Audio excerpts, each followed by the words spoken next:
Now continuous कि जो भी स्ट्रेंथ था, जो भी ऐसे स्ट्रेंथ उन्होंने डाला था सभी सैंपल्स में, तो उन्होंने ये देखा कि जिसमें डीएनए किल था, डीएनए डिस्ट्रॉय हो चुका था डीएनए वाले सैंपल में, वो ही माउस केवल जिंदा था, लाइव था, और बाकी सारे माउस जो डाई हो चुके थे।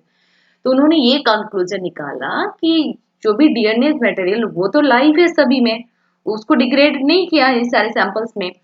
तो उन्होंने फिर ये कंक्लूजन निकाला कि DNA is a only genetic material that is transmit and transform from one strand to other species. तो उन्होंने ये देखा कि वन ऑर्गेनिज्म से दूसरे ऑर्गेनिज्म में ये ट्रांसफर होता है, दैट इज ओनली डीएनए। तो इसे भी इन्होंने ये कंक्लूजन निकाला कि DNA is only material that is a genetics.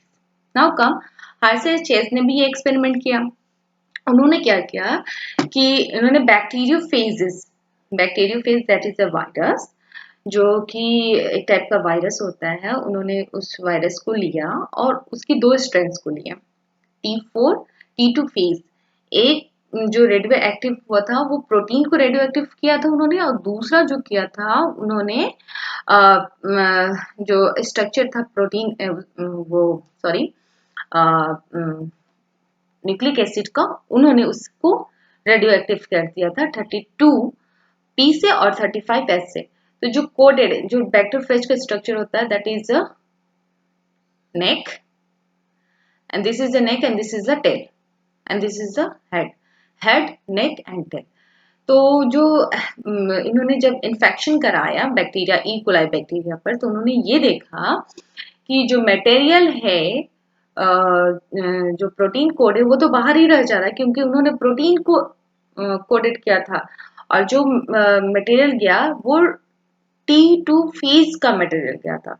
फिर उन्होंने ये तो कुछ रेडियो एक्टिव कंपाउंड उन्हें दिखा नहीं इसमें। फिर उन्होंने देखा दूसरे स्ट्रेन से जब उन्होंने इन्फेक्शन कराया था इकोलाई पर, तो वो जो रेडियो एक्टिव मॉलिक्यूल था वो इंसर्ट हुए थे सेल्स में, और वो सो हुए वो दिखाई देने लगे। नेक्स्ट जो एक्सपेरिमेंट हुआ, जो उनका कंक्लूजन निकला, ब्लेंडर किया फिर सेंट्रीफ्यूज किया, तो उसमें उन्हें वो रेडियो एक्टिव प्रोडक्ट मिला। तब उन्होंने ये कंक्लूजन निकाला कि protein is not a genetic material, वो ट्रांसफर नहीं होता, वो इंसर्ट नहीं होता, वो ट्रांसमिट नहीं होता सेल्स में। ओनली जो न्यूक्लिक एसिड है, जो वायरस का न्यूक्लिक एसिड है, वही ट्रांसमिट हो रहा है, वही इंसर्ट हो रहा है सेल्स में, और वो शो कर रहा है एज अ जेनेटिक मटेरियल। तो इन तीनों ही एक्सपेरिमेंट से यही साबित हुआ कि डीएनए ही एक जेनेटिक मटेरियल है, except in some virus. Now come कि आरएनए भी जेनेटिक मटेरियल है, तो हाँ है। कुछ केसेस में, कुछ वायरसेस में आरएनए भी जेनेटिक मटेरियल है। एज फ्रैंकलिन कॉन्ट्रैक्ट ने कैलिफोर्निया में एक एक्सपेरिमेंट किया था, जिस एक्सपेरिमेंट में उन्होंने देखा कि टीएमबी जो टबैको मोज़ेक वायरस है, उसकी उन्होंने दो स्ट्रैंड ली थी, ए और बी। उन्होंने देखा कि जो उसकी बाहरी कवर है that is made by the protein, और जो उसका स्ट्रक्चर है न्यूक्लिक एसिड है वो है आरएनए का। तो उन्होंने क्या किया, दोनों ही स्ट्रैंड के दोनों ही पार्ट को डिफ्रेंशिएट कर दिया, अलग कर दिया। फिर उन्होंने दोबारा बनाया, ठीक है, रिकॉन्स्टिट्यूट किया, मतलब दोबारा फॉर्मेशन किया।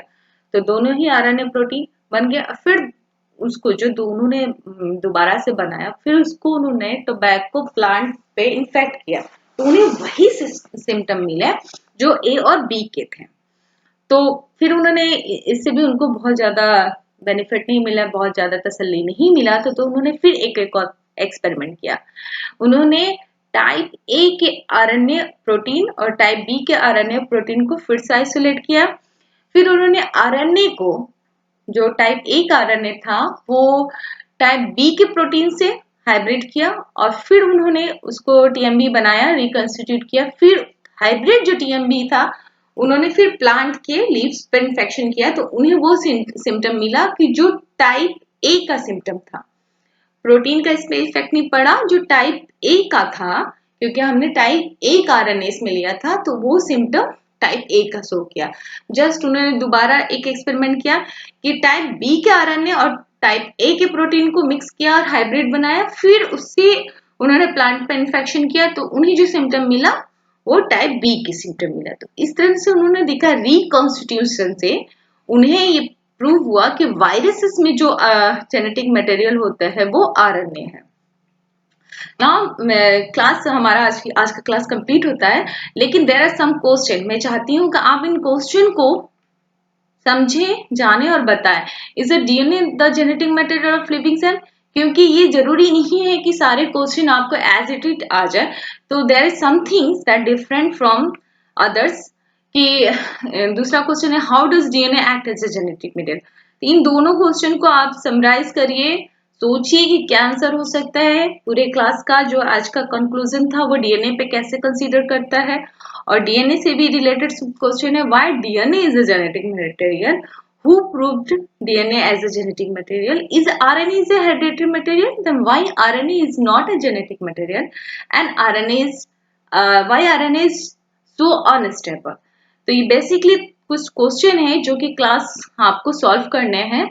और प्लीज अगर इनमें से किसी भी क्वेश्चन का आपको आंसर नहीं आता है तो don't be hesitate, don't be embarrass, आप डायरेक्टली मुझसे पूछिए, कांटेक्ट करिए, will give you answer. Okay, thank you. And next हमारा क्लास रहेगा डीएनए रेप्लिकेशन पे।